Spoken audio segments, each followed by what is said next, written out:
I'm Ronnie Watts, and this is the story of my first concert.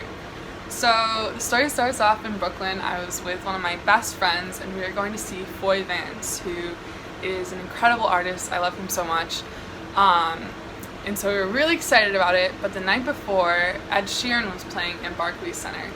And we didn't have tickets for it, but we're like, you know what, let's just go and see what happens. So we went to the show and we were trying to get tickets. We were asking people on the street for tickets. We waited at the box office for probably like 2 hours and we couldn't get in.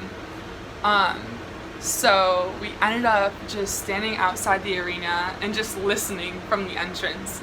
And that in itself was so cool, just to hear the audience and feel kind of removed in a way. Was looking at it from a different perspective was so cool. And we were just dancing, having a good time by ourselves. And we were gonna stay for one more song. And during that last song, we saw a guy walk out.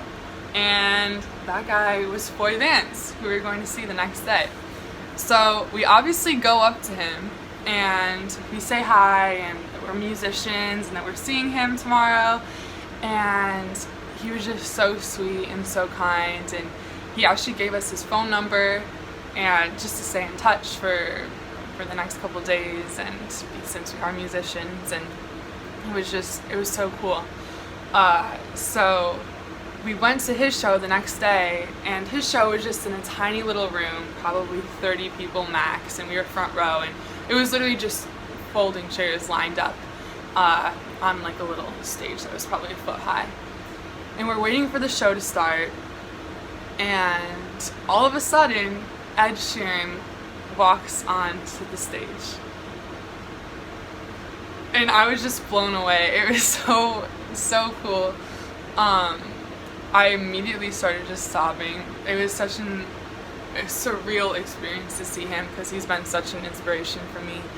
And he played like 4 songs, just super intimate, and we were literally just talking to each other because, you know, usually he plays stadiums, and this was just to, you know, a couple people really, and it was just the coolest thing ever to see him in that environment. And then Foy Vance came on and he played a bunch of songs, and it was just so haunting and so beautiful and amazing and so cool. And it was so cool to see Ed just watching from backstage, and they were bickering the entire time, and it was just the coolest experience ever to see that happen in such a intimate environment. It was just amazing. And yeah, so I can't believe that happened to me. It feels like a dream, honestly. I couldn't stop crying the entire time. I was so happy. Yeah, and that's the story of my first concert, and I knew that that's definitely what I wanted to be doing with my life, and yeah, I'm really thankful that I get to do that too. So yeah, that's the story of my first concert. I hope you enjoyed.